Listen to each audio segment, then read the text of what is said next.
Ya. Assalamualaikum warahmatullahi wabarakatuh.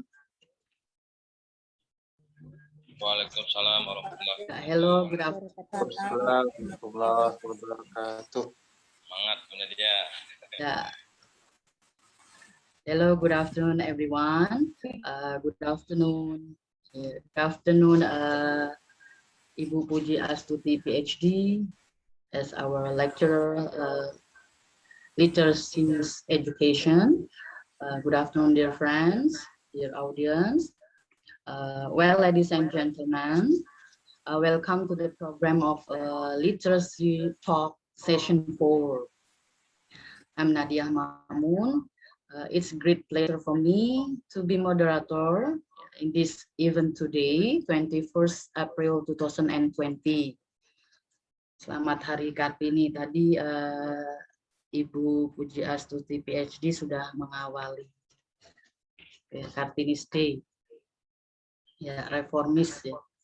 Kita bisa meniru jejak beliau. Okay, and for today's topic is about digital literacy. We know that during the COVID-19 pandemic, actually there are some teachers, students, and parents as well still lack of digital literacy. We have just realized that ternyata kami masih gagap literasi digital. Para guru, murid, dan orang tua, ya, termasuk saya sebagai orang tua terkaget-kaget ya dengan model pembelajaran daring online sejak pandemi COVID-19 melanda di negeri kita tercinta ini ya selama setahun ini. We know that there are some problems. Seperti tadi saya baru masuk sudah bolak-balik terpental ya. Such as bad connection, unstable signal, lack of credit, and so on. That's the challenge of educators during the COVID-19 pandemic. Teachers need much more to learn, to have experience and skills, especially on digital literacy, in order that teaching learning process will run smoothly, will run well. Okay, ladies and gentlemen, dealing with these topics today in this special occasion, in this sharing session, we have 4 special speakers that will talk about the perception, the challenge, the role, and the implementation on digital literacy. Okay, Bapak Ibu, to shorten the time, let's invite the first speaker, Pak Reza Fatwasani. Okay, let me introduce Pak Reza. He is from Lombok, but now he lives in Semarang. Is it okay if I call you Mas? As I know you still single, that's why I call you Mas. Okay. Mas Reza was graduated from Universitas Muhammadiyah Malang for S1, and then he was graduated from UNES for S2. His passion is in teaching English as a foreign language or English language teaching. Okay, enough for introduction of Mas Reza. Well, for this good opportunity, Mas Reza is going to talk about the perception of learners and teachers on digital literacy. Okay, Mas Reza, time is yours. Thank you, Bu Nadia.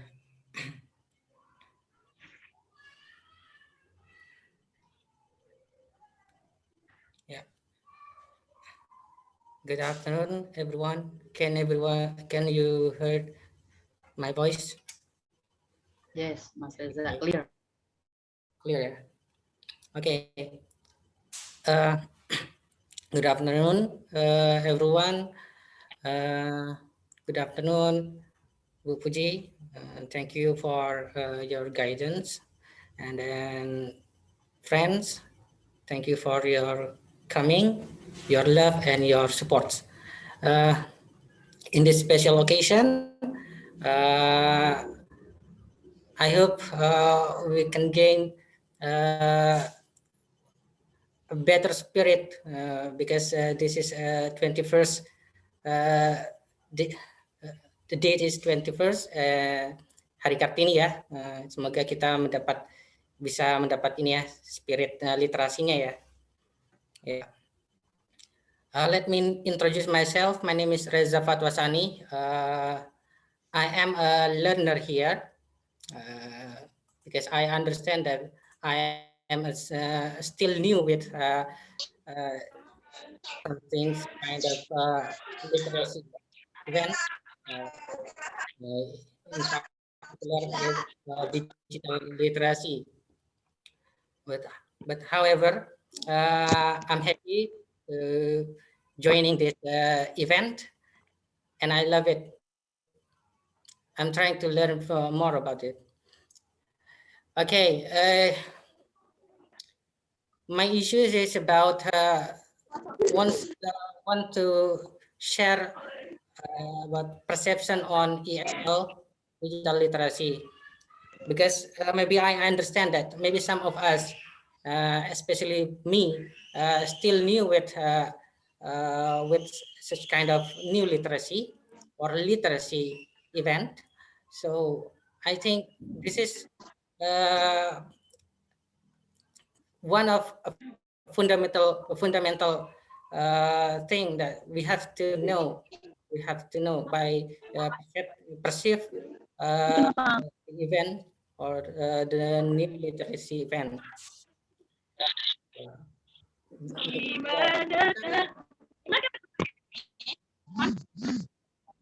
Saya rasa penting ya untuk kita memahami, mempersepsikan seperti apa sih yang namanya literasi itu ya.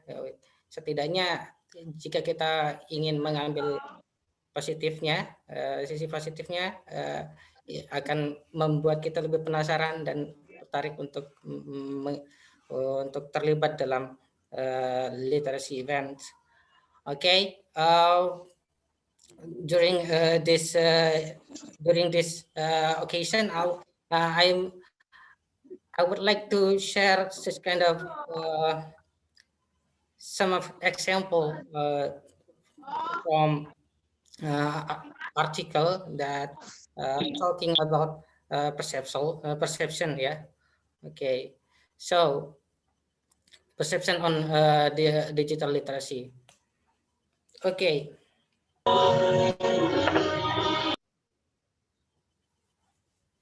Yeah. Okay. Perception. Yeah. For the first, I want to introduce with the definition of perception. Before I go to the literacy, the digital literacy definition and what it is look like, I would like to know how people perceive about literacy, digital literacy. So to know that, I try to understand what the perception, what are the perception is. We can say that perception is kind of the way to understand some kind of reality and experience through the sense or through our sense, just like our touch, or our seeing, our what else? Five sense, our sight, our hearing, our touch, taste, and smell. Yeah, and then it is related. So, and then I correlate it with the literacy event that I have experienced before. So during several months ya, selama beberapa bulan ini saya dan kita semua mungkin ya beberapa have experienced such kind of new literacy event. So dari situ saya mencoba, I try to perceive from what I gain, what I experience from what is it called literacy event. Dan tujuan dari perception itu adalah ketika khususnya di literasi event ini adalah try to enabling this kind of figure form language behavior and action. Contohnya seperti itu aktivitas ini ya literasi itu ya. Oke. Jadi through perceiving literacy event, maybe we will make some kind of opinion, judgment, understanding of that event, and so on and so on. So, if I may say that after experience with this short time experience, I can say that literacy event, new literacy event is a very good event, and I cannot say it's a negative. I can say it positive. Okay, I only say it positive, and I learned about a lot from it. Okay, that was my perceptions. Okay, can you move to the next slide? All right. Yeah. Okay.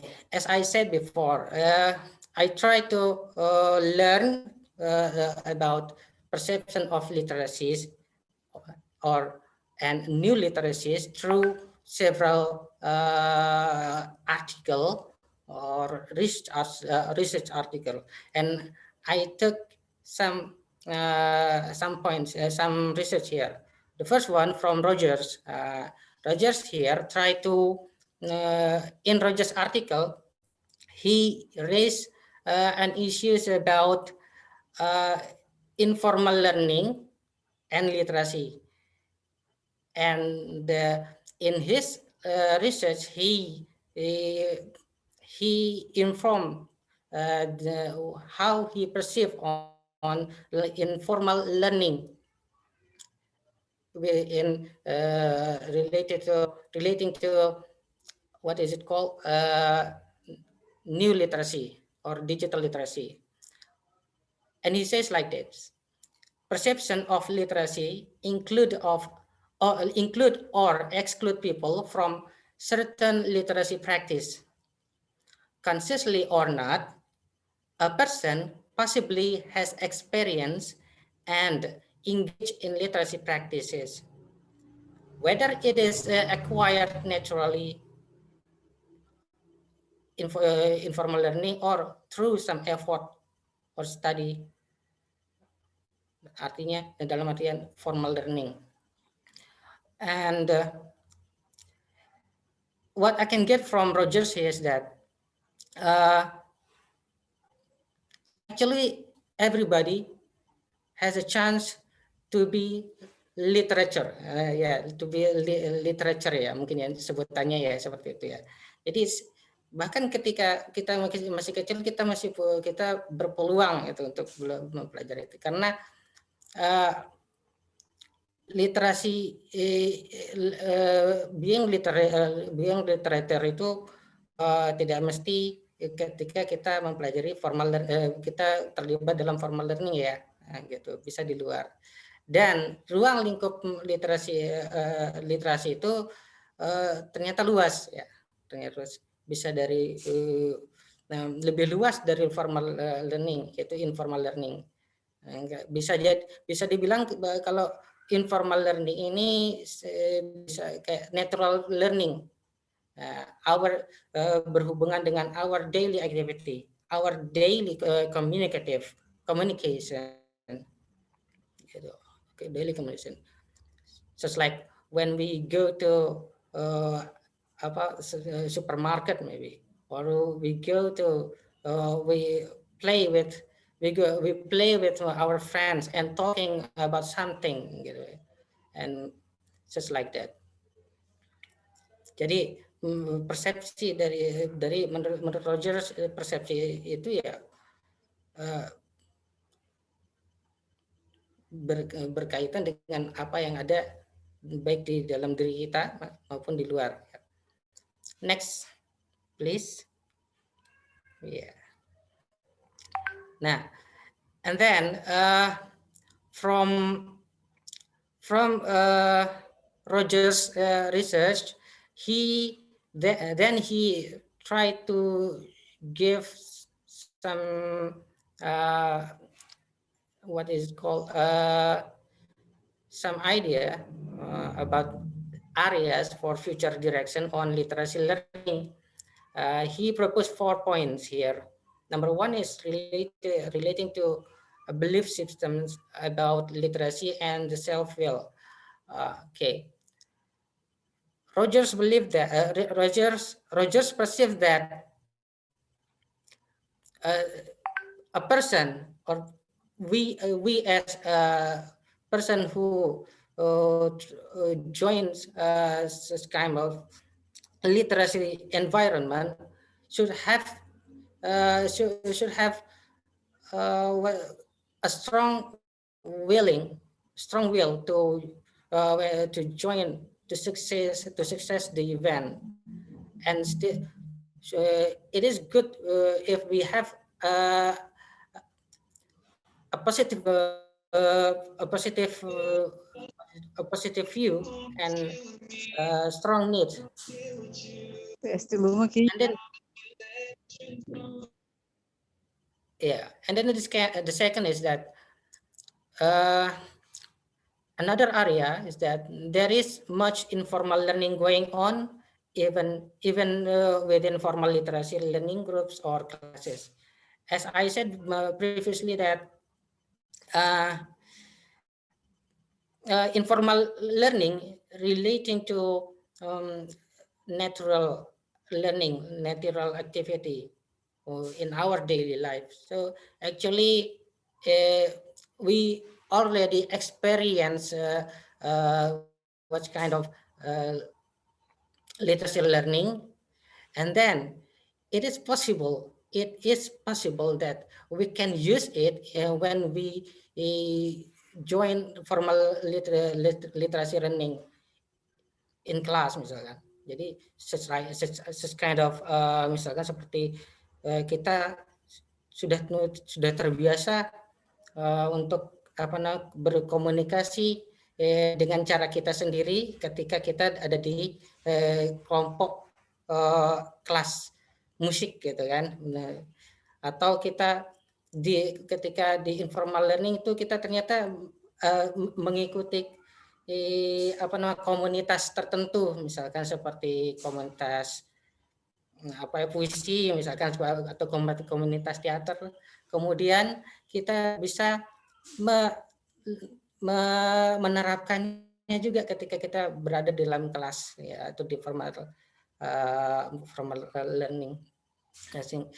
Okay, the third one is the third area is related to informal learning of literacy continues after the initial learning period. Oke, ya. Nah, informal learning itu ternyata berkaitan dengan bisa dikatakan lifelong learning gitu. Ini menurutnya Rogers ya. Jadi Rogers beranggapan bahwa ya informal learning itu ya lifelong learning. Jadi terus berkembang, terus berjalan, terus berkembang, terus berjalan. Berbeda ketika kita berada di lingkungan formal learning ya, dunia literasi bisa jadi mentok di situ karena terbatas sama timingnya ya. Kayak misalkan masa SMA 3 tahun gitu kan, itu formalnya atau yang lainnya. Sedangkan kalau informal learning sejak kita kecil gitu kan, kita belajar tentang literasi hingga dewasa semampunya kita gitu. And then the last area proposed by Rogers is that informal learning of literacy has been developing throughout the life of the learners and could be useful in the literacy class. And it is already clear, yeah. Okay, next please.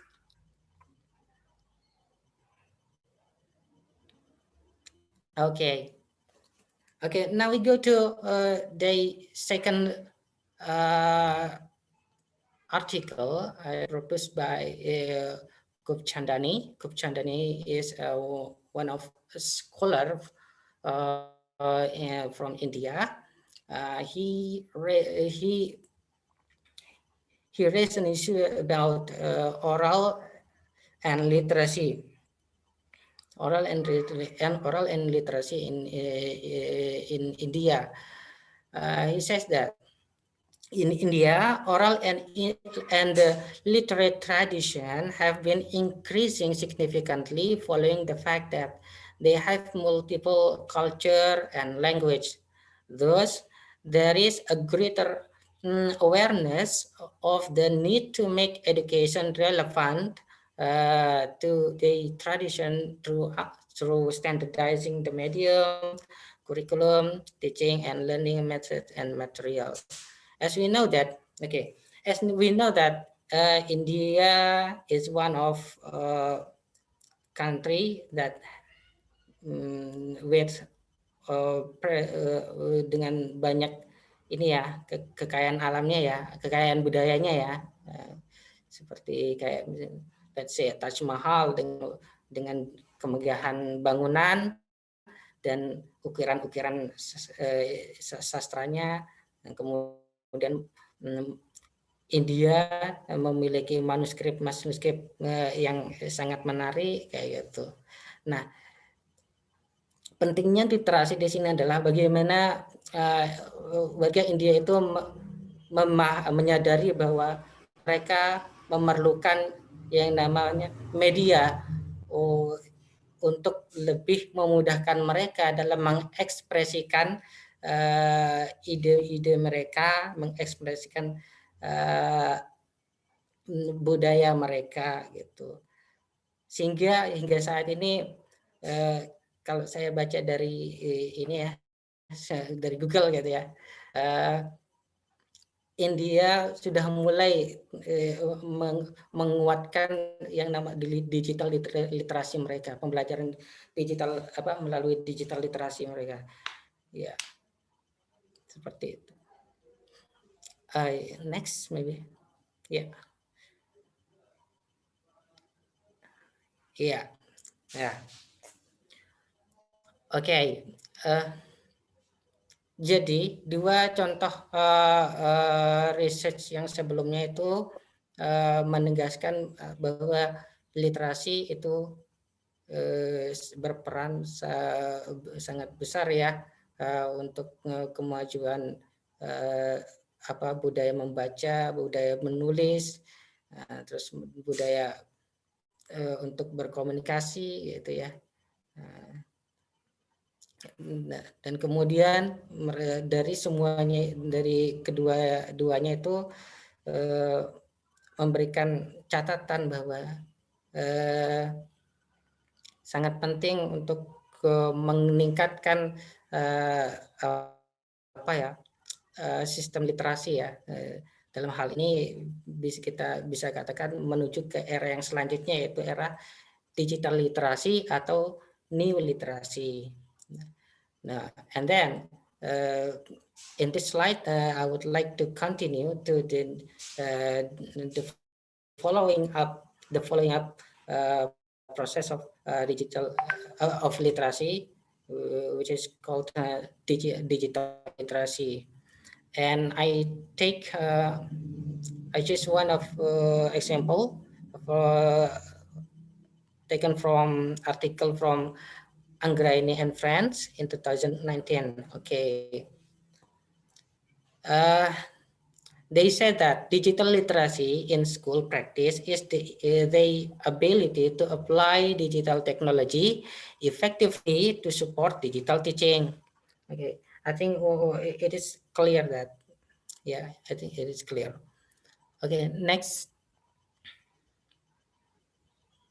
Okay. Oke, apa yang menguatkan mereka untuk melakukan penelitian, mengangkat penelitian ini? Because they perceive in 3 points here.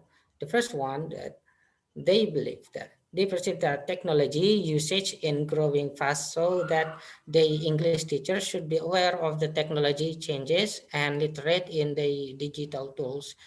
Ya kita sudah paham lah ya, kalau di era ini memang teknologi digitalisasi itu sudah sangat menyebar sekali ya, dan kita bisa memanfaatkannya dan mengembangkannya dengan semaksimal kita ya.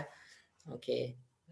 And then the second one is that digital literacy are needed so that the technology put in place can be maintained or adapted to be used effectively in EFL teaching. Okay.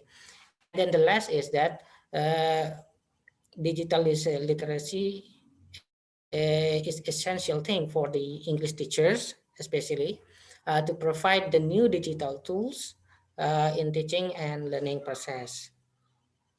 Okay, next please.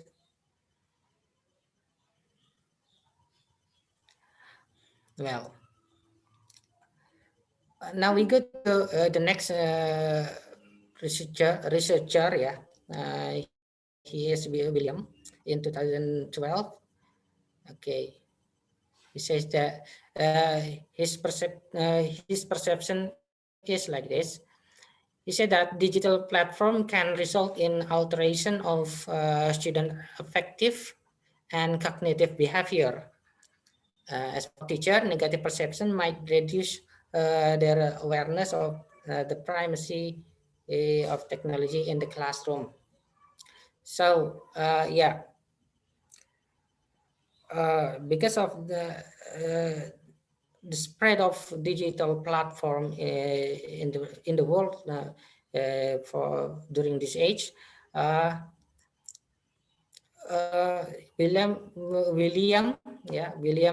perceived that it may cause some students affective and behavior. So it may be affect on a positive value or negative value. Okay, so that as a teacher we have to try to give a positive positive sense, positive positive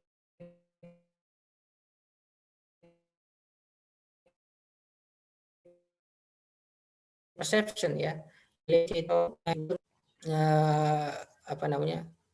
berpandangan bahwa kita berpandangan positif terhadap digital ini ya, literasi ya.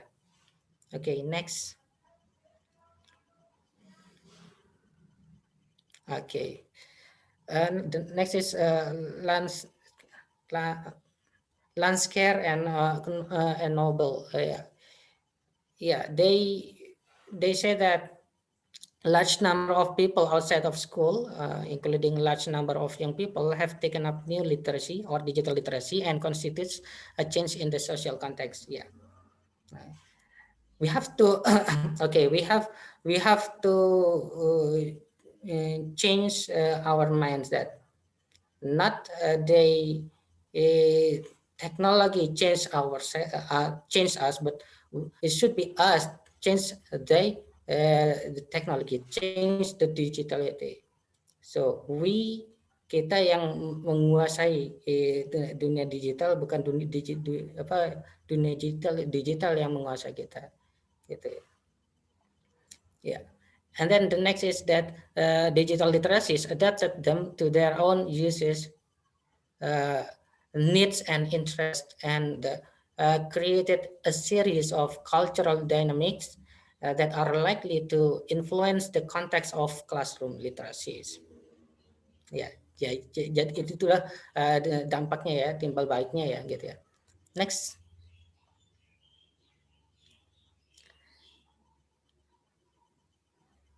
Okay. So then, Landsker and Nobel proposed 4 dimensions of change provoked by how people have taken up the new literacies. Yeah, the first one is the change in the world or object or phenomena to be known. Ini akan mengubah dengan kita apa ya? Kita mengambil atau terlibat dalam new literasi, itu akan mengubah dunia kita, bagaimana kita memandang gitu ya, bagaimana kita melihat dunia sekitar, dan akan berdampak bagaimana kita menyikapi digitalisasi. Next, number 2 is that the change in conception of knowledge and processes. Nah, ini bagaimana kita berpandangan, bagaimana kita mempelajarinya, bersikapnya gitu ya, gitu, dan melakukannya, bertindak ya, actionnya kali ya. And then the third one is that changes in the constituents of knowledge, which reflects the impact of digitalization. And the last is that changes in the relative significance of and balance among different forms. Next.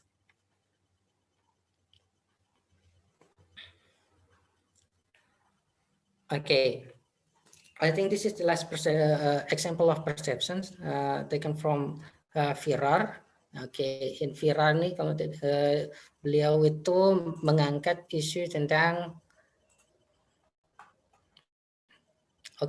ini ya, pengembangan ya dari development of a framework for digital literacy. Jadi salah satu persepsi yang diangkat adalah persepsi dari fakultas atau stakeholders di sini ya terhadap challenges yang dihadapi oleh learners, dan ada beberapa poin di sini. Ada challenge yang berhubungan dengan tools, discovery and access, critical evaluation, ethical behaviors and decision, and then personal reflection, adaptation to change, communication and collaboration, online identity management, creation of a new content, confidence and self-efficacy, and others.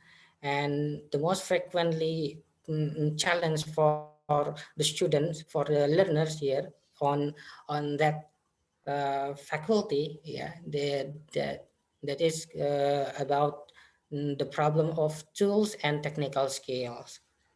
Next, please. Yeah, and the last point is that just review aja, mungkin untuk akan dilanjutkan dengan oleh next presenters ya, bahwa ada kemungkinan ada beberapa barriers yang menghambat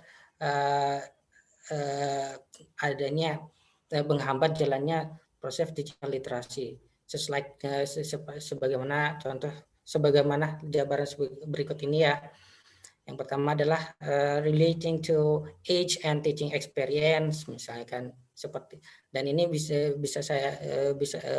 sempat saya lihat di artikelnya Rahman and Yamat ya.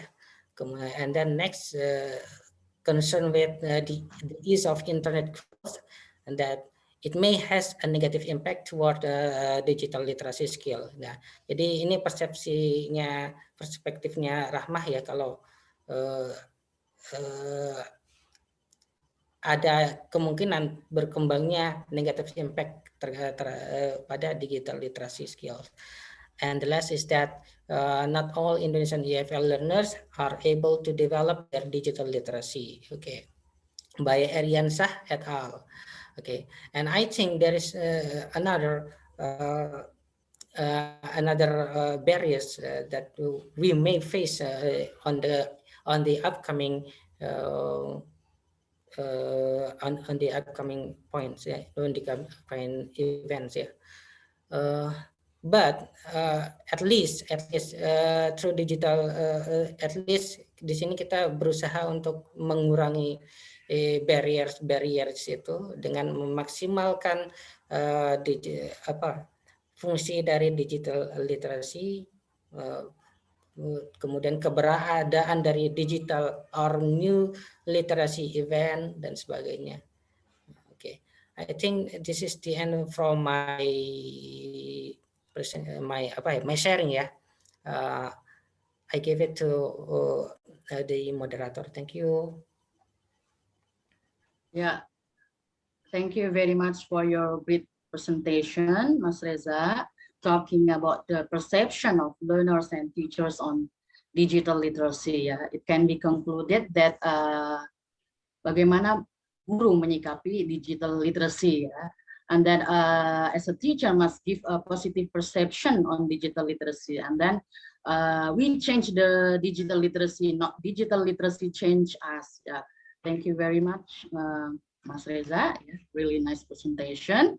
Well, dear audience, if you have a question deal with Mas Reza's topic, you may write the question on the chat box.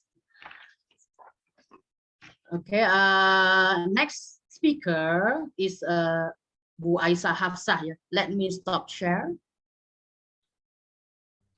Yeah. Yeah, Ibu Aisyah Hafsah. Yeah. Okay. Yeah. Let me introduce her first. Yeah, she was graduated from Universitas Palangkaraya for S1, and then she was graduated for UNS S2. Her passion is system SFL, yeah, systematic functional linguistic.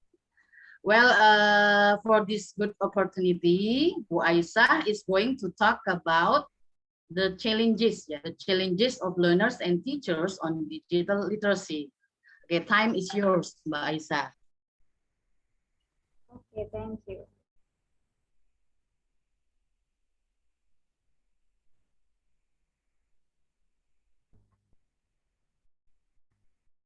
Okay, thank you, Bu Nadia and my friends.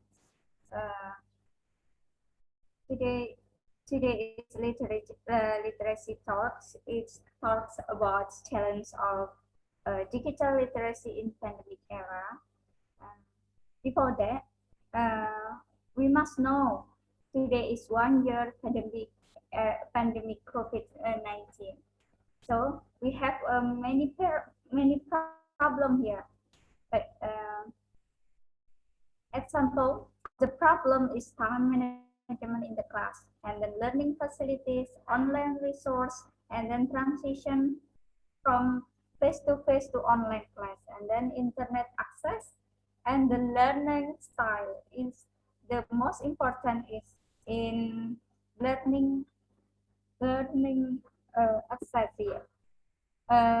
Setiap siswa dahulu sebelum pandemi era ini pastinya kita belajar menggunakan buku, menggunakan note, menggunakan bolpen. Tapi alangkah berubahnya saat ini, kita harus belajar dengan laptop, HP, berupa medianya, berupa video, bisa foto, picture, atau gambar, atau dokumen. Disitulah kita mengalami suatu kegagapan atau kekagetan di situ ya.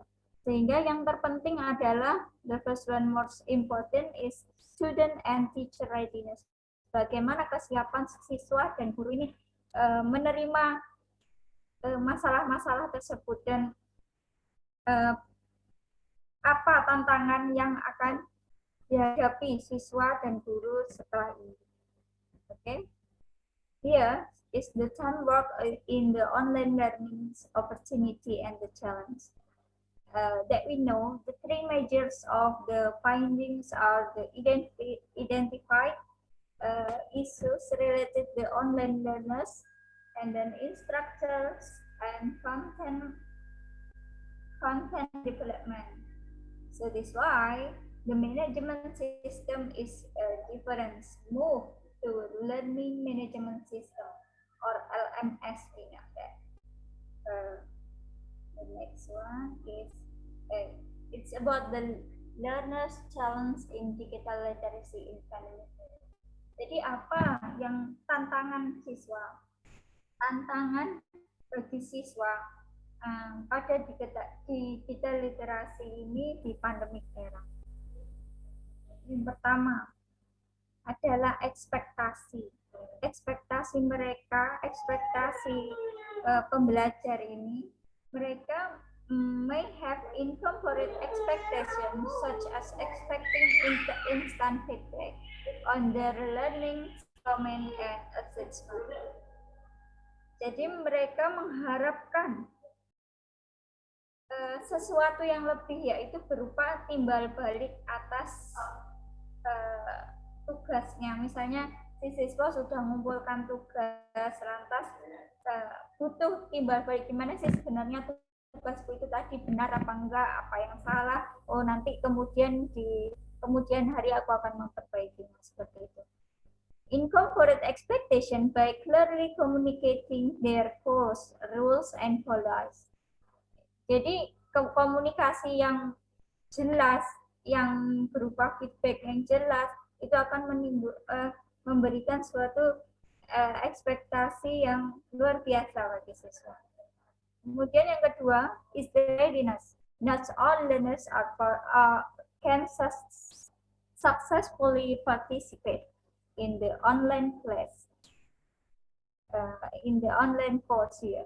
Identifying and adapting learning style and skill is required to maze and effort. And then learning technical skill is related to use of computer and internet, the perception and attitude and cultural and non-English background, and then the time management is very important here to make the student make a readiness to sometimes to menerima pembelajaran. Seperti halnya learning style itu akan berubah. Bagaimana siswa yang dulu biasanya belajar dengan mencatat, belajar dengan melihat di papan tulis, saat ini semuanya begitu berubah.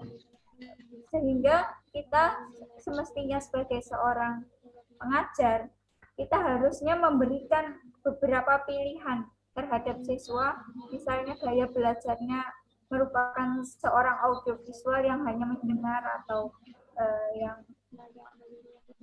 jadi kita memberikan suatu gambaran atau beberapa pilihan untuk gaya belajar siswa.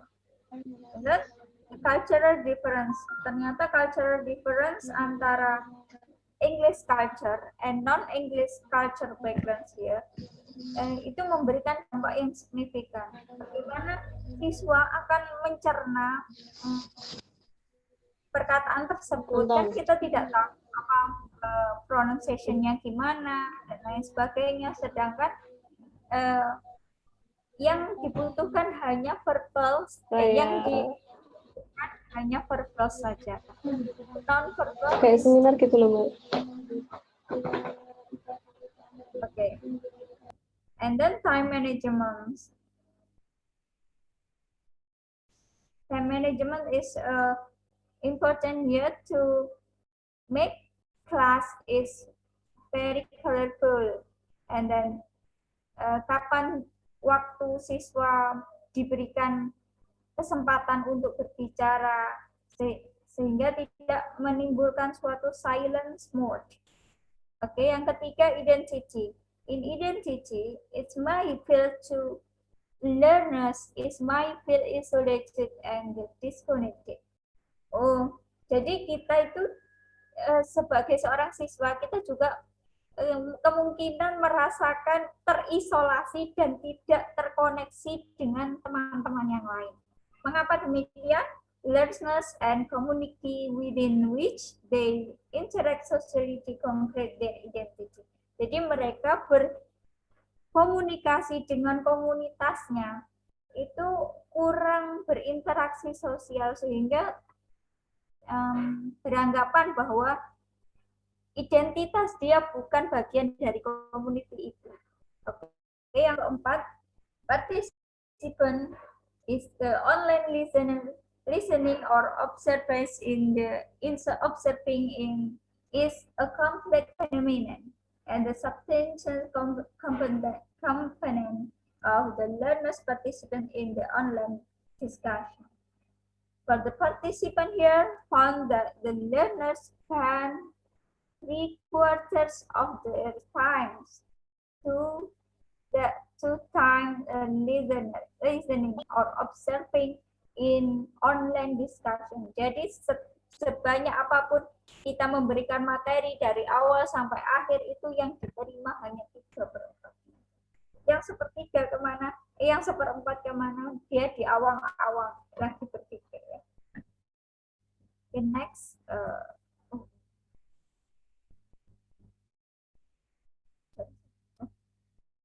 Okay, next about the material. Apa yang tantangan yang akan dihadapi untuk material challenge in digital literacy in pandemic era? The first one is development, second one delivery via multimedia, and then the third one is instructional strategies, and the fourth one is consideration.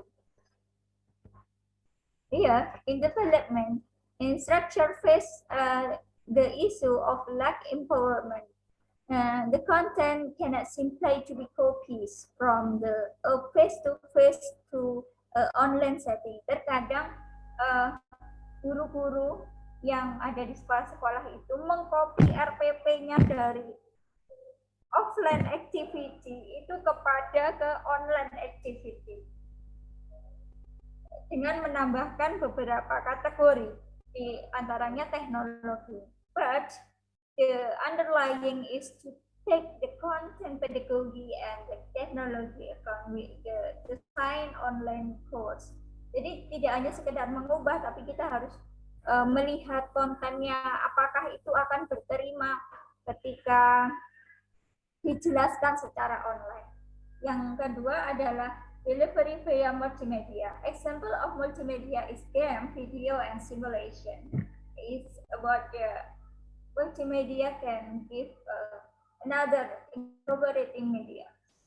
And then instructional strategies in collaboration with peers. Another strategy is a chain and the content. It should be collaborative activity corresponding rubric and the tiling in criteria, interaction, and it's recommended for the developing content are combination and collaborative activity, reflective activity, and clear state assessment criteria.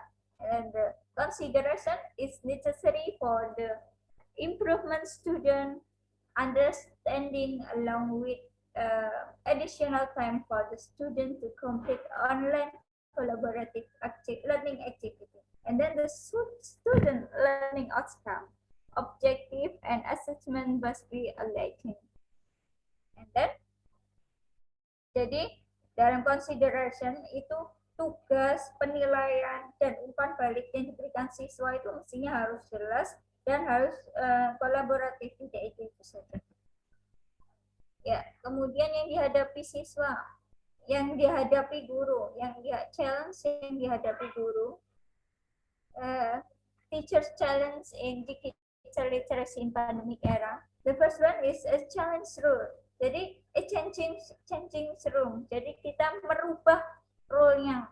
Nanti yang akan dijelaskan di sesi berikutnya. Yang utama adalah desainnya, delivery-nya, follow up-nya harus dirubah. Kemudian tujuannya adalah apa? Teacher centers berubah menjadi student centers with the better communication and use technology. And then the second one is transition to online.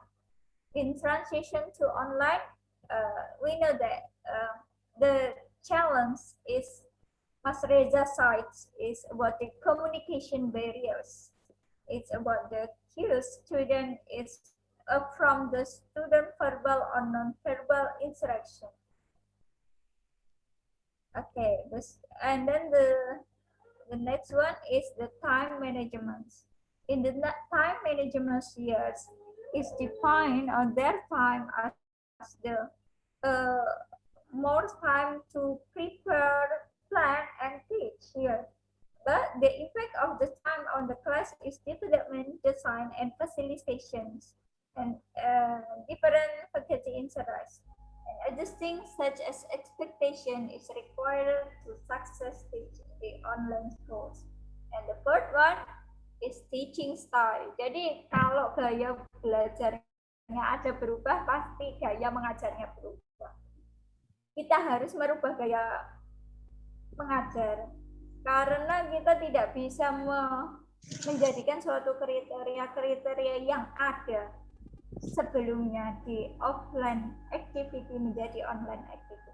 It's improving online instructor teaching effectivities is to use various learning methods and strategies such as, for example, presentation such as now, and then laboratory tutorials, simulation, conceptual discussion, interaction, and collaborative with the student activity. For example, the activity, sport activity, exploration, and knowledge development. To sum up, this discussion is to be effective classroom. To be effective classroom, interaction of online classes must be great listener.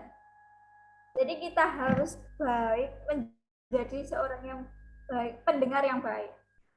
Kemudian the effective one is communicators. Bagaimana kita menjadi suatu penghubung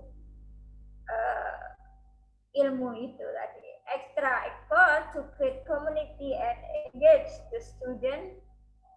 Thought-provoking question to have both student discussion learn. Yeah. And then here the reference for the talks, literacy talks today is, and then my closing statement is online interaction must be a human level, meaning establish a relationship and the ability to connect with the students and help them to feel as a part of the class. Jadi online interaction itu jadikan sebuah jangan dianggap kita ini hanya ngomong dengan layar seperti ini saja, tapi itu adalah yang dihadapi ada seorang human, seorang manusia di sana yang memiliki perasaan dan ingin dianggap sebagai part of the class. And then how to using various new interaction software appear to receive attendance from the student because they had that personal touch. Jadi sentuhlah personalnya maka kita akan mendapatkan online activities effectively. Okay, I think enough. Bu Nahdia, you hear me? I come back to Bu Nahdia. Okay. Yeah. Thank you very much for your wonderful presentation, Mbak Aisyah, talking about the challenges of learners and teachers on digital literacy. It can be concluded that based on your presentation that tantangannya bagi seorang guru tantangannya adalah bagaimana seorang guru bisa manage waktu, time management, and then bagaimana guru tidak hanya mendesain and then mengimplementasi media digital, but also seorang guru idealnya bisa mengevaluasi, memberi feedback yang jelas terhadap pekerjaan siswa. Okay, thank you very much, Mbak Aisyah. Very good presentation. And then let's continue to the next speaker, Bu Nur Azmi. We usually call her Teteh Azmi. Ya, Teteh Azmi. Assalamualaikum warahmatullahi wabarakatuh. Ya. Teteh Azmi is from Banten Pandeglang. Teh Azmi was graduated from Universitas Sultan Agung Tirtayasa Banten ya, S1, and then completed S2 from Indrapasta PGRI Jakarta. And her passion is in language teaching methodology.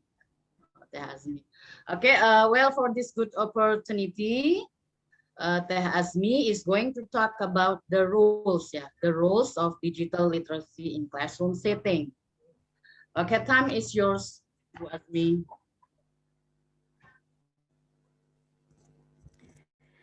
All right, thank you very much, Ibu Nadia. Bismillahirrahmanirrahim. Assalamualaikum warahmatullahi wabarakatuh. Iya. Pada kesempatan yang berbahagia ini, alhamdulillah ya, menginjak Ramadan yang ke-9, betul ya, Bu? Saya ingin mengucapkan terima kasih banyak ya. Thank you very much for your joining, Bapak Ibu, adik-adik mahasiswa juga, terima kasih banyak. Lalu pada kesempatan yang spesial ini, saya juga ingin mengucapkan Happy Kartini's Days ya. Talking about Kartini, ya, it reminds me attending to a literacy event, ya, Bincang Literasi program, where one of the presenters, Ibu Ines, salam hormat Ibu, ya. And I agree that Kartini is a global meaning maker, ya. Sudah nyata sekali bahwa literasi, praktek literasi sudah ditanamkan ya pada masa lalu gitu. Bedanya masa lalu mungkin belum ada digital tools, sekarang ini gitu ya. Masih berkorespondensi gitu ya dengan temannya, dengan sahabatnya gitu, melalui pos gitu ya. Nah, di sini kegiatan-kegiatan ini dapat memperkaya cakrawala pengetahuan dan ada kolaborasi makna tentunya di sana. Dan salah satu bukti nyatanya bahwa praktek literasi sudah dicontohkan oleh sosok Kartini, yaitu dengan bukunya yang monumental ya, Habis Gelap Terbitlah Terang ya. It is tell us that by writing, we can create our own history. By writing, we can tell the future generation about what happened in the past and to improve for the future. And then even more, like Kartini, by writing, we can create a better world. All right, let's move to the my presentation here. Yeah, okay. Today, we are going to discuss about the roles of digital literacy in classroom. Okay.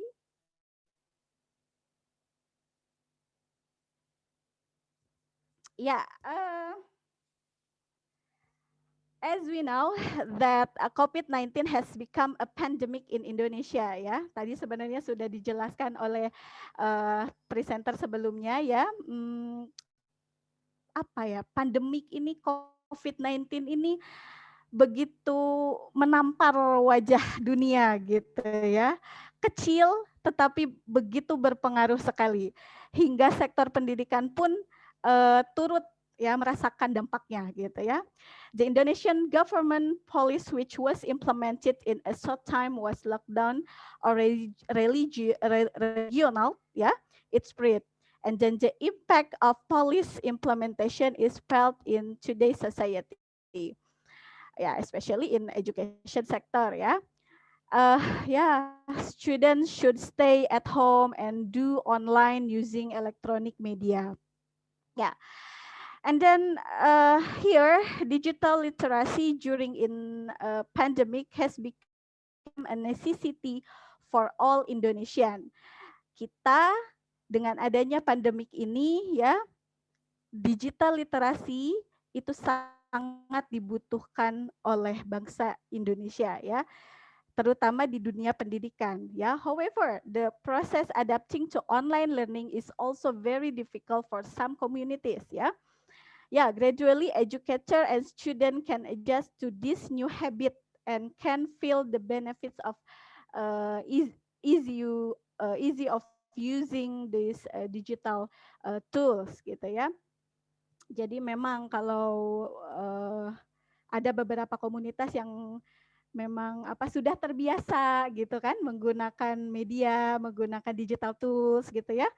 Like internet, smartphone gitu ya. Nah, tetapi ada juga beberapa komunitas ya, bahkan mungkin lumayan banyak gitu ya yang tersebar di Indonesia ini yang memang belum menyentuh sama sekali gitu yang namanya digital literasi. Seperti itu. Oke. Well, here I would like to discuss about the first one is understanding digital literacy ya. Pemahaman kita sebenarnya tentang digital literasi itu seperti apa gitu ya. Lalu components of digital literacy. And then the points ya, the main point is the roles ya, the roles of digital literacy. Here I divide it into two perspectives ya, from the student's perspective and the teacher's perspective. Okay. Ya,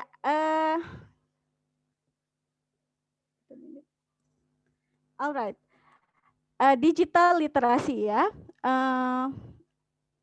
Here there are two theories about digital literacy according to Lancer and Nobel 2006 and then Churchill 2016 ya.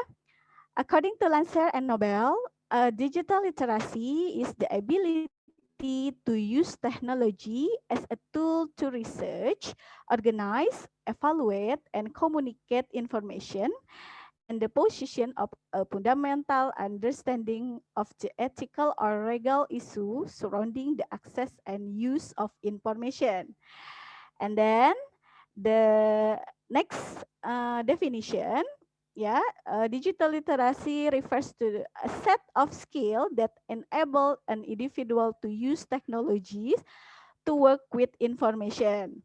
Nah, Bapak Ibu, di sini kita bisa melihat ya bahwa memang digital literasi itu adalah the ability and skill ya, sama gitu, kemampuan ya, kemampuan untuk menggunakan teknologi sebagai alat ya. Oke, lalu di sini juga terakhirnya ada kata information. Nah, di sini to get to work with the information ya. Dua-duanya ada kata information. Ya, information in this context encompasses text ya, and then image ya, video, and then podcast. Ya, nanti kita bahas di components of digital literacy. Okay. Alright, Bapak Ibu, digital literacy in English teaching and learning context needs to be acquired by the students and the teachers. That's why ya, digital literacy can be defined as a survival skill in digital era.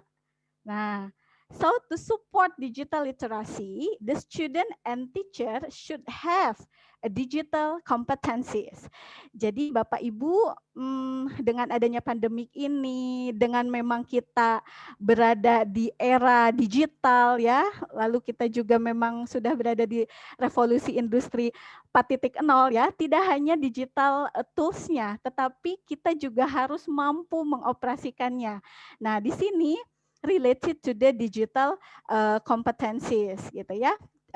According to Perari, digital competencies refers to knowledge, skills, yeah, and then attitude, yeah, that are required to use ICT and digital media to perform tasks and then solve problem, communicate, manage information, yeah, collaborate, create and share content, and then build knowledge effectively, efficiently, appropriately, critically, creatively, autonomously, flexibly, ethically, reflectively for work, leisure, participation, learning, socializing, consuming, and empowerment. Wow, luar biasa sekali ya Bapak Ibu. Jadi kemampuan digital yang perlu kita asah ini ya begini gitu ya, dan betul many benefits ya, beneficial for us ya to in daily activity related to the digital competencies. Yeah, and then it can reflect that proper knowledge for young learners to be successful in digital literacy. All right. Yeah, okay. Yeah, here is digital literacy. Yeah, digital component of digital literacy. Yeah. Digital literacy requires students to work with message, illustration, video, and recorded audio such as podcast ya. Dan ini sebenarnya yang sudah kita terapkan ya di kelas Bapak Ibu ya. Ya, bahwa kita tidak bisa lepas nih dari digital tools ini gitu ya. Nah, komponennya ternyata digital literasi ini ada yang berupa teks ya, message gitu ya. Oke, lalu juga ya di sini misalkan encompasses to text gitu ya, bisa berupa articles published on website. Nah, itu bisa juga gitu ya. Lalu misalkan berupa illustration atau image gitu, itu bisa like picture ya on website or taken by the student, itu bisa. Lalu juga video ya, video itu related to multimedia, animation or broadcast juga itu masuk ke dalam video gitu.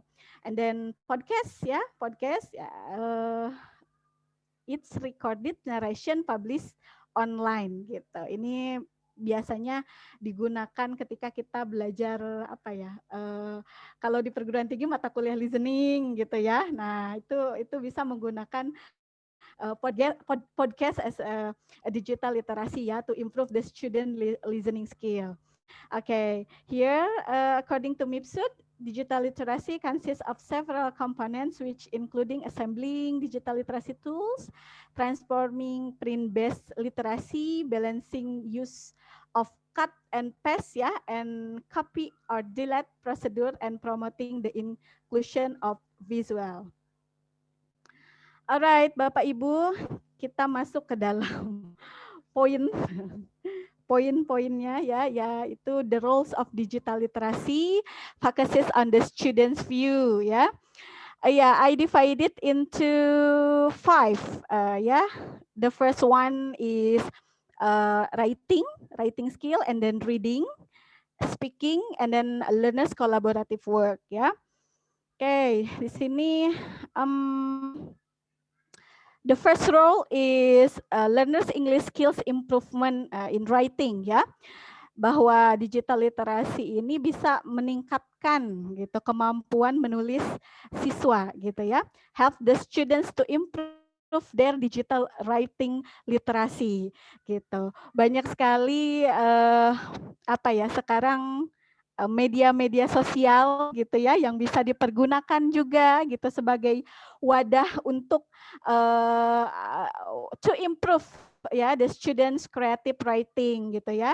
Mungkin bisa blog atau juga Facebook ya, and then apa lagi Instagram gitu ya. Nah jadi sebenarnya media-media sosial ini bisa dipergunakan gitu kan, bisa dimanfaatkan lebih baik gitu daripada sekedar update status gitu ya.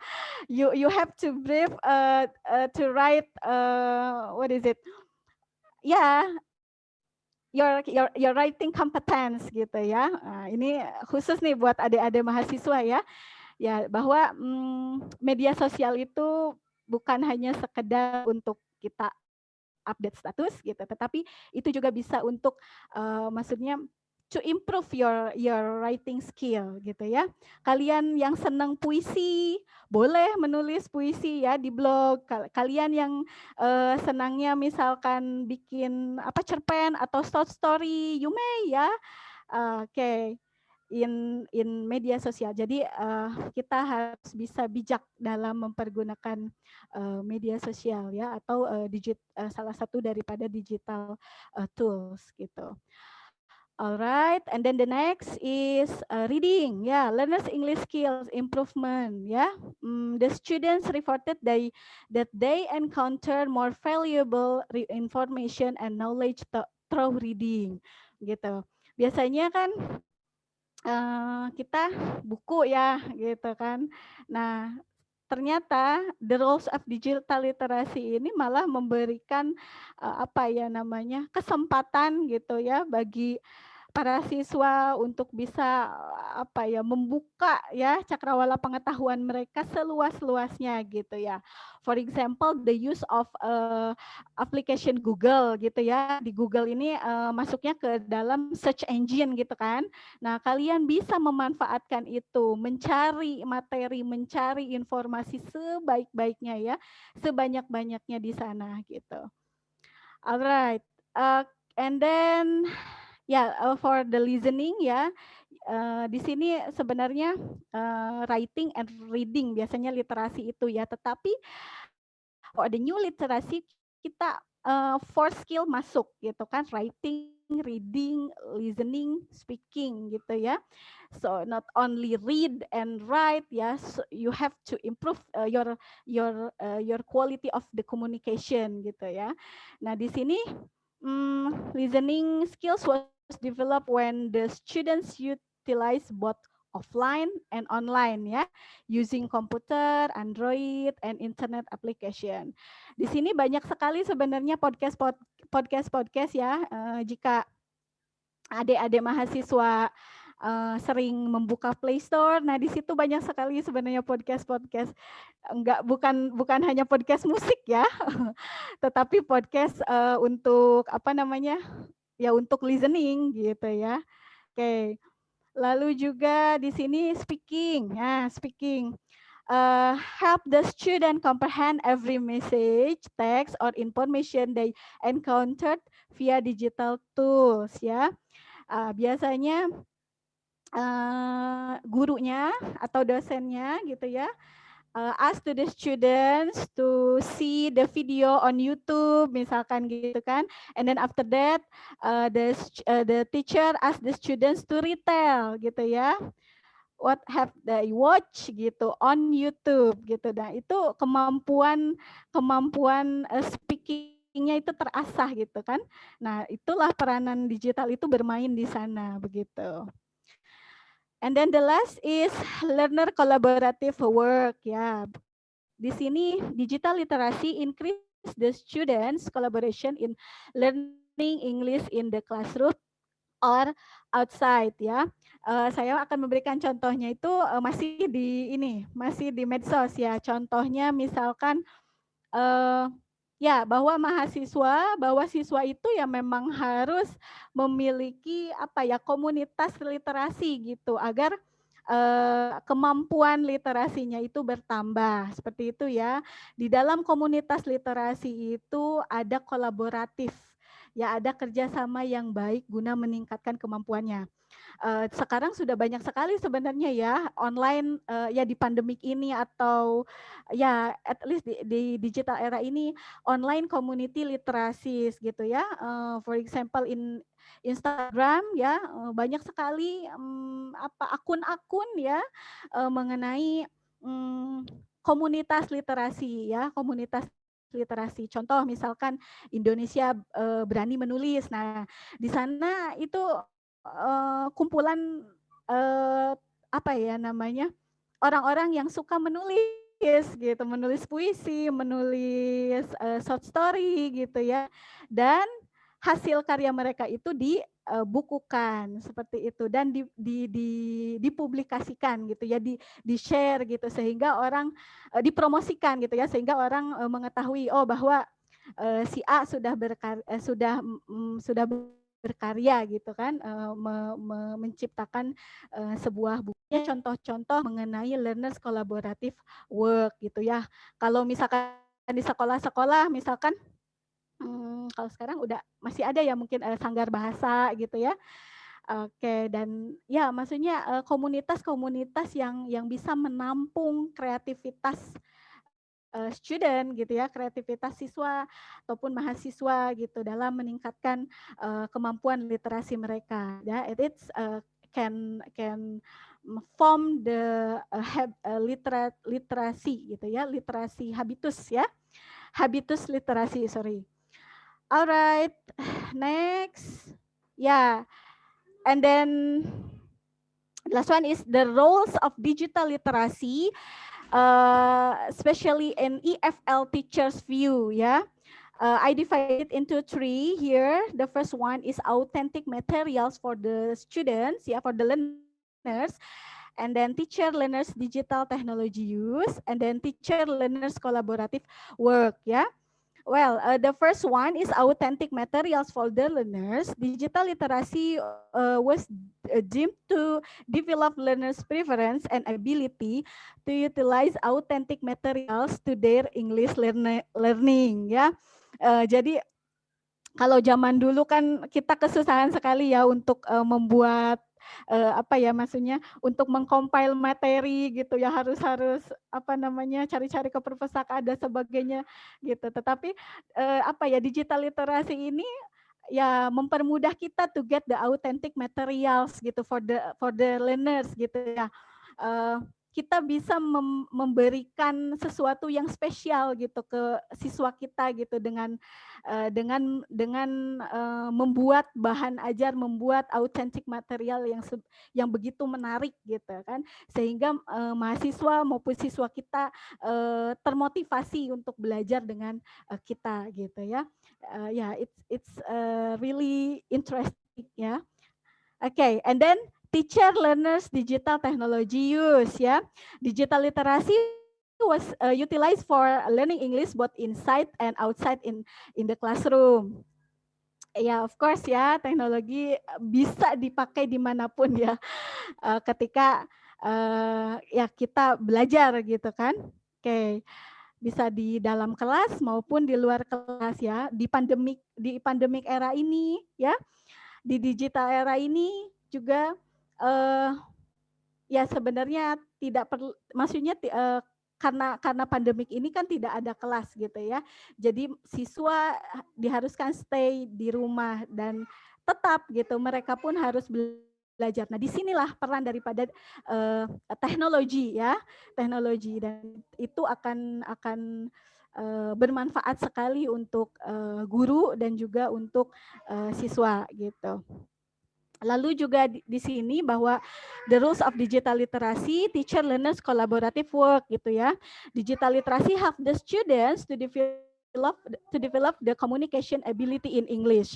Tidak dapat dipungkiri ya bahwa sekarang itu komunikasi itu betul-betul hal yang paling krusial gitu ya. Kalau dulu kan kita tatap muka sudah gitu. Nah, sekarang itu ya kita akan terus gitu kan menggunakan ya teknologi ini gitu, digital tools ini gitu ya. Berkirim pesan gitu kan, mengirimkan tugas, memberikan tugas dan sebagainya, itu kita apa ya, di situ ada collaborative work gitu. Di situ ada communication juga gitu kan. Ya, itu merupakan salah satu contoh daripada teacher learners collaborative work. Alright, I think it is the last part ya, conclusion that digital literacy needs to be integrated into curriculum and syllabus ya. Ya, I mean ini harus terintegrasi sebenarnya ya gitu, karena memang kita sudah berada di zaman itu gitu kan. And then this enables the EFL teachers to prepare some strategies to develop digital literacy for the students. Such integration also allows the teacher to manage the use digital literacy tools, which may be both beneficial and disadvantageous for the student. And then to do this, yeah, support from the stakeholder, teacher, students and parents and society is highly needed gitu. Jadi ya intinya diperlukan kerjasama yang baik di antara siswa, guru, orang tua gitu ya dalam ya menggunakan teknologi ini gitu ya, sehingga ya pada hasilnya akan terbangunlah sebuah kemampuan literasi yang baik gitu. Alright, ya, here my references. Alright, thank you very much. Back to Ibu Nadia. Okay, thank you very much for really insightful presentation, Bu Azmi. Yeah, Bu Azmi share a lot of information, share us information about the understanding, the component of digital literacy, yeah, and the role of digital literacy from the teachers and learners' perspective. Thank you very much. Really insightful presentation was me. Thank you, Bu Well, Nadia. dear audience, if you have a question, you may write on the chat box, addressed to three presenters. Yeah. Well, okay. Next speaker, next presenter is Pak William Hammer. Yeah. He is from Lampung, yeah, but now he lives in Banten with Bu Azmi, yeah, of course, yeah, yeah. Okay, he was graduated from Universitas Lampung, S1, ya. S2, Pak Well was graduated from Universitas Negeri Malang, and then his passion is English for specific purpose, yeah. Well, yeah, to shorten the time, well, for this good opportunity, Pak Well is going to talk about the implementation of digital literacy. Time is yours, Pak Well. Okay, Bu Nadia, can you hear me? Thank you very much, Bu Nadia. Okay, wow, great presentation just now. Thank you very much, Bu Azmi, Bro Reza, Bu Aisyah. Yeah, you did real literacy talks. So what should I do then? Okay, well, perhaps this is my luckiness, right? Because you have, yeah, Bro Reza also has already talked about perception, yeah, dealing with literacy, yeah, digital literacy, and also Bu Aisyah, yeah, Bu Aisyah has delivered her opinion, yeah, maybe also her curhat, right? Curhat about obstacles. About challenges, yeah, faced by students as well as perhaps by parents dealing with digital literacy. Okay, and then the last presenter, Bu Azmi, yeah, Bu Azmi also delivers an overview about the role of digital literacy. It is very good talk. Yeah, I enjoy a lot what they have already talked. So so I cannot say anything about it. About next maybe, yeah. Also maybe because the time is running out. Okay, but Bu Azmi, hello Bu Azmi. May I have a little talk to you? Sure, Pak. Okay. So then, what kinds of digital literacy tools you have ever used in your daily activity?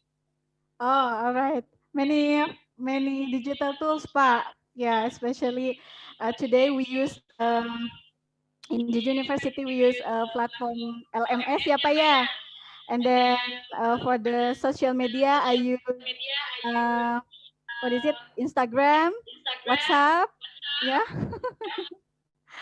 yeah, to improve the students' English skill. Yeah, something like that, Pak William. Are you sure, Bu Azmi? Yes, Pak William.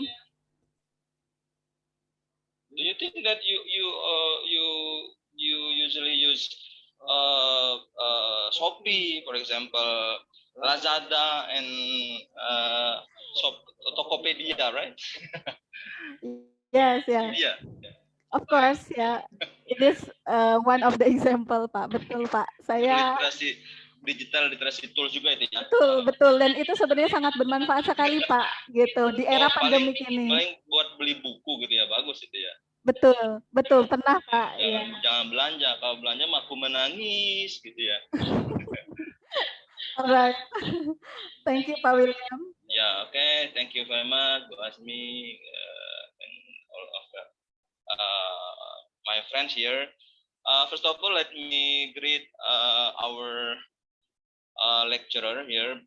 Hello, Bu Puji. Yeah, happy Kartini Day. Yeah, we hope we still have spirit. Yeah, all of my friends still have a desire. Yeah, we still have interest to talk. Yeah, about technology, about digital technology here. Well, do you think that you can see my presentation here? Can you see everybody? Okay. Yeah, so clear, Pak. Yeah, maybe this is my, as I said to you just now, this is my luckiness because previous presenters have already talked about digital literacy, and then here let me try to have at a glance about what we are going to discuss here. Okay, so I hope I can finish my presentation not more than 10 minutes, yeah, because we have already discussed a lot, yeah, about digital literacy. So let me focus on a self-regulated learning. Yeah, perhaps it is information for us to promote our students to use digital literacy tools to develop our students self-regulated learning. Okay. Well, as we have already discussed just now about the technology, right? So we can say that technology in this in this 4.0, yeah, education in digital era, so integrates technology, right, to in the words. So I cannot see. Technology can continue to grow rapidly, right? There is an explosive development in digital tools and million pieces of information. Also, we have already talked about digital literacy. We can say again that a new concept of literacy has offered to process the information in meaningful ways. Okay, and educators have struggled to integrate digital literacy to raise students' literacy skills across languages. So we have to say that nowadays, in utilizing technology, utilizing what we call here ICT, so in learning and teaching activities, it becomes habit formation. It becomes habits. That's why in almost every education institution of learning in all over the world, including in our country. So in the process of teaching and learning in school and perhaps in college context, ICT brings a very significant change toward the improvement of classroom management system to lead learners to be what we call autonomous learners, what we call self-regulated learning. So perhaps maybe we can say again about digital literacy tools, as we have already known. Yeah, this is very popular in our mind about the term internet, the term virtual learning or mobile learning, ICT, and so on. So what Bu Aisa has already talked, about obstacles, about problems. Yeah, maybe this is the core problem when using or utilizing technology. Yeah, yeah. We have to say that internet, should cover. Yeah, so we don't have connection, we don't have package, a quota package, and access. So we cannot do what we say digital literacy tools, for example, in using technology. And that's why we deal with what we have already talked about digital literacy tools, but if we don't have kinds of connection, and perhaps maybe our difficulties here to get free access of our internet, so we will never get what we need. Yeah. So meaning that we still need our teacher, we still need teacher, to assist, to help, to assist learners to promote their regulated learning. Okay, that's why the role of teacher, the role of parents, as the previous presenter said, it's very highly recommended. Okay. So what about self-regulated learning? Let's have a look at some theories about self-regulated learning here. Okay. The first one is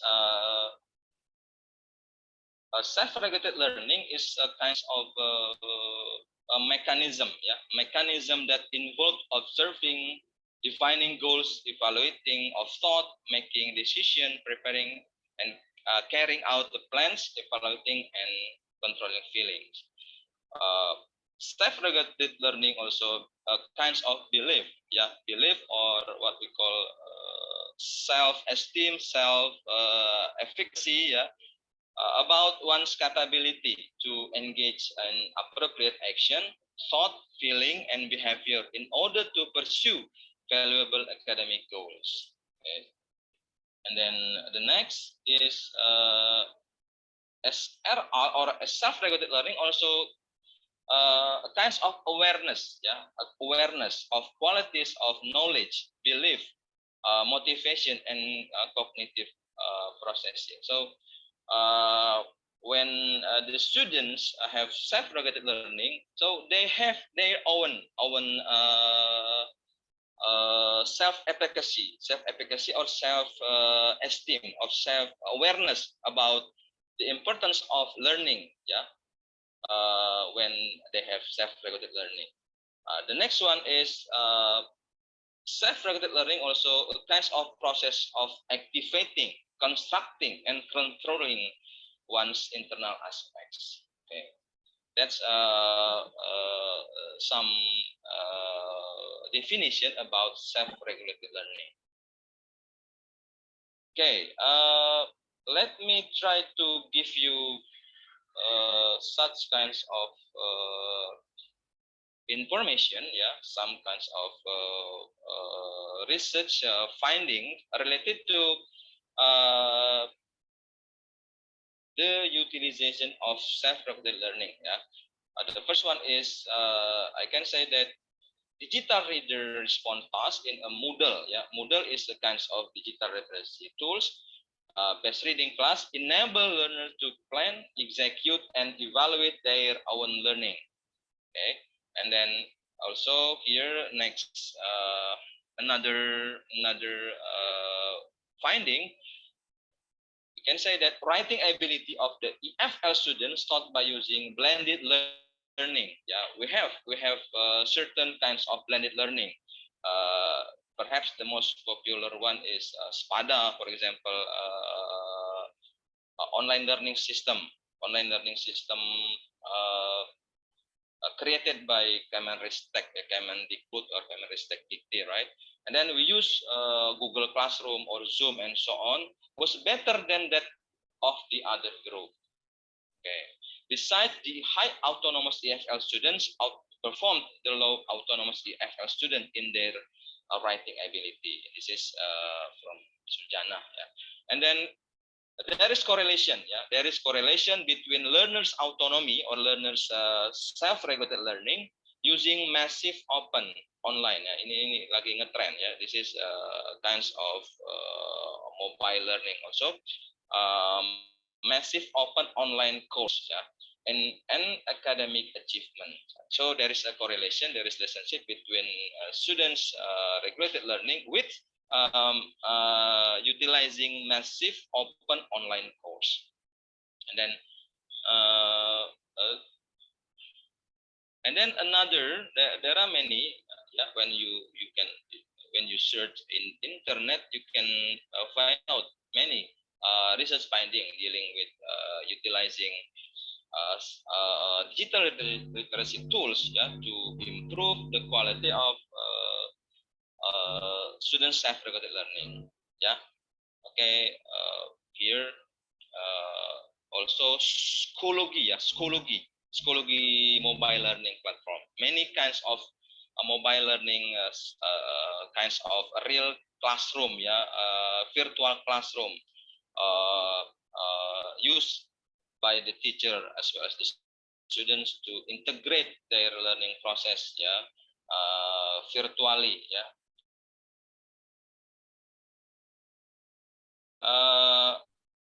So this is a kinds of yeah, just information, right? Just for the additional information from what our friends, yeah, the previous presenters have already talked, yeah. So let me just end my talk, maybe, yeah, my talk by saying utilizing digital literacy tools as the instructional media based technology is effective to increase the quality of the learner's self-regulated learning. Then literacy educators along with the learners should realize the benefits of the online media and able to take good advantages of the technology as the learning sources for the support of the learning teaching activities. I think that's enough, Bu Nadia and friends. This is just for additional information because we have done the talks, real talks. Okay, thank you very much. Okay, yeah. Thank you very much for really nice presentation, Pak Well, talking about implementation of digital literacy. Belum 10 menit belum kan? Belum 10 menit. Almost near 10 yeah. minutes. Yeah, okay, minutes, thank you. 6 minutes later. Yeah, satu napas Bu Nadia. Well, ladies and gentlemen, it's time for question and answer session. Yeah, there is no question on a chat box. Yeah, so let me read the question. Yeah. May I question? Ya, Mas Amrizal, baru saja ini pertanyaannya. Saya baca dulu ya, Mas Rizal. Setelah itu baru Mas Rizal. Ya, thank you very much, Mas Rizal. Well, the question addressed to Bu Azmi ya, for Bu Azmi. What are obstacles for the teachers and students in promoting digital literacy in the classroom? Mbak Siska, sorry, Ibu Siska or Mbak Siska? Yeah, thank you very much for the question. Give chance to Bu Azmi to answer directly. Waktunya mepet ini Bu Azmi, please. Okay. All right. Thank you very much, Ibu Nadia. And then thank you very much, Ibu Siska, for your question. I would like to try to answer your question related to the obstacles, that we face in learning, using digital tools, Okay. And then here are some barriers for digital literacy is viewed by the students, the first is access to the internet, and then the expensive digital literacy tools, and then the complexity of material contents, I highlight only 3 points, The first is access to the internet, sebagaimana kita ketahui dan sebenarnya contohnya sudah nyata seperti tadi, Jadi Bu Nadia tadi terpental lalu masuk lagi. Nah, sebenarnya itu what is the little obstacle, or barriers, in using digital literasi gitu. Di kota dan di desa tidak sama gitu ya. Misalkan malah di kota juga kebanyakan gitu juga ya, Bu Nadia ya. Oke, ya itu the access to the internet, and then after that expensive digital literacy tools, Jadi sebenarnya banyak sekali gitu ya, siswa gitu maupun guru juga mungkin ya yang ada di pelosok gitu ya, yang memang tidak bisa gitu menggunakan dan what is it, membeli gitu ya Bu, expensive digital literacy tools gitu, seperti itu gitu kan.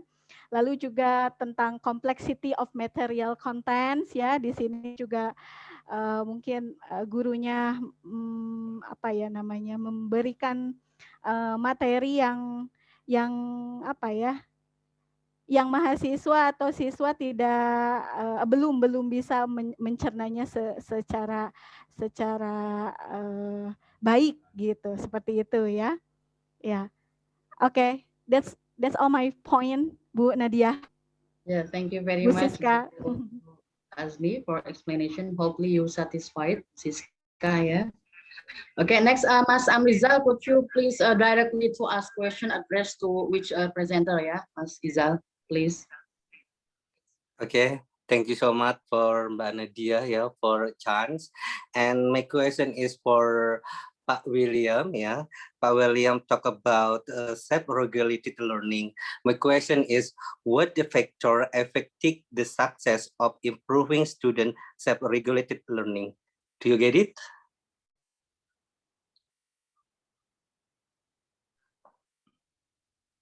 Okay, do you get it, Pak William? Halo, Bro Amrizal. Iya, Okay. Pak. Thank you, Bro. Okay. Okay. Let me share my opinion about some factors, some factor affecting students self-regulated learning. As we know that, as I said just now about self-efficacy, self-efficacy or self-confidence. Self-confidence, self-efficacy, or self-esteem is the keyword. Is the keyword. Is the kinds of the main factor. Affecting students self-regulated learning. So motivation, intrinsic motivation. So efficacy or confidence, and what I said just now, belief should come in his or her students, to develop, to improve the quality of his or her self-regulated learning. So efficacy can be said a kind of belief, right? Keyakinan gitu. Then intrinsic motivation. And then perhaps not only internal factors, not only internal factors. Yeah, when the student do not have motivation, do not have belief, goals about their learning goals. Yeah, there is no learning goals from them, so they cannot increase their regulated learning. Then what about external factors? Yeah, so external factors means we can say that teachers, teacher or parents, what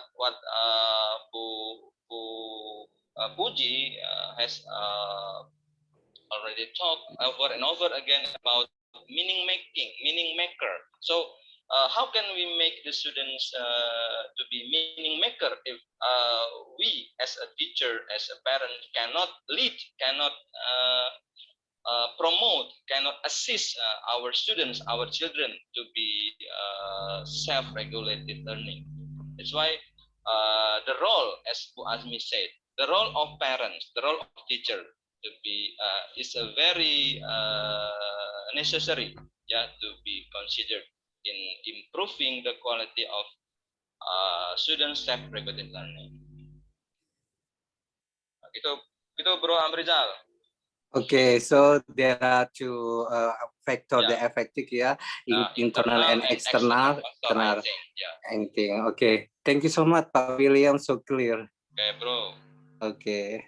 Masih puasa, Bro? Masih, Bang. Oke, di Lampung, Bro. Masih di Lampung. Yoi, Bang. Okay. Thank you, Bu Nadia. Yeah, thank you very much for the very good question, Bu Siska and Pak Amrizal. And thank you very much for the explanation, for the answer, presenters. I'm so sorry, waktu sudah menunjukkan pukul 3:02. Ibu Entika Fani, mohon maaf, nanti secara japri saja, nih, nggak apa-apa ya.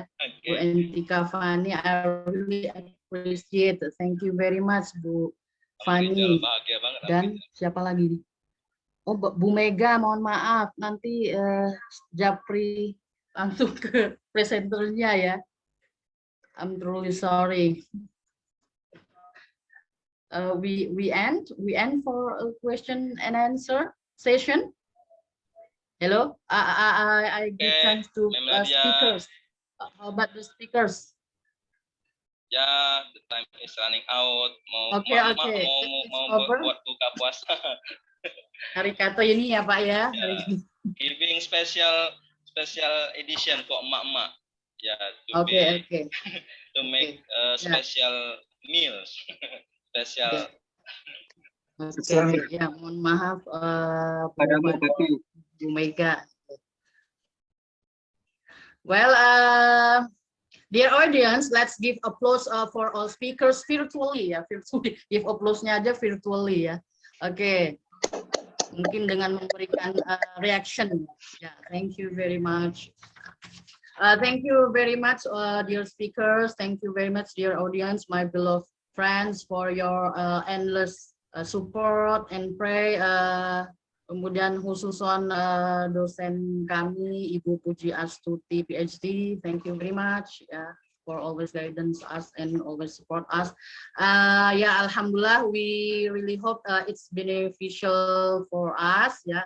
Well, I'm Nadia Makmun as a moderator. Mohon maaf yang sebesar-besarnya apabila ada kata-kata yang kurang berkenan. See you again tomorrow afternoon, Literacy Talk Session 5. Mas Anjar ya moderatornya ya. Iya, betul sekali. Flyernya Bu Nadia, flyernya belum ada. Flyernya sedang fly. Flyer sedang fly. Belum di show ya Mas Riki. Banyakan makan durian, Mas Rizal. Foto session semangat Mas Anjar. Oh, masih alhamdulillah semangat. Oke. Tidak. Grup ini luar biasa. Very good talk show ya. Alhamdulillah. Inspiring. Thank you. Dan besok lebih greget lagi ya. Oh, besok ada persembahan. Oh, ada persembahan besok. Ada persembahan. Apa persembahannya besok? Besok ada tari-tarian sama sulap di awal. Ya. Just wait and see tomorrow afternoon ya. We can't wait ya. Well, Bapak Ibu cukup sekian. Nggak jadi position ya, Mas Fadil, Mas Riki. Siapa Mas Riki yang moto Mas? Dihitung Mas. Mas Fadil. Fadil, Tidur bareng ya. dari Mas Riki, tidur Ibu. Mas Fadil. Oh, Mas Fadil pakai HP. Oh, ini kalau gitu siapa Mbak Ririn? I have done. Oh ya, thank you very much, Mas I Reza. have done. Oke. Gercep Ajar. makan Ajar. kamera. Astagfirullahaladzim, aku meh turu ki lho situ. Oke, Bapak Ibu, Ya. tiada gading yang tak retak, tiada mawar yang tak berduri. Oh, Masya Allah, tabarakallah. Mohon maaf lahir batin. Makasih Blessing Bu rahmat. Nadia. Mbak Fadri kreatif banget mungkin. Sulit banget nih Bye-bye. puasa, weh. Wassalamualaikum. Puasa. Waalaikumsalam warahmatullahi Waalaikumsalam Oh, semua. Lega. Bu Ari, terima Ya, kasih Bu Rila ya. semuanya. Mantap. Thank you Grup very much. 4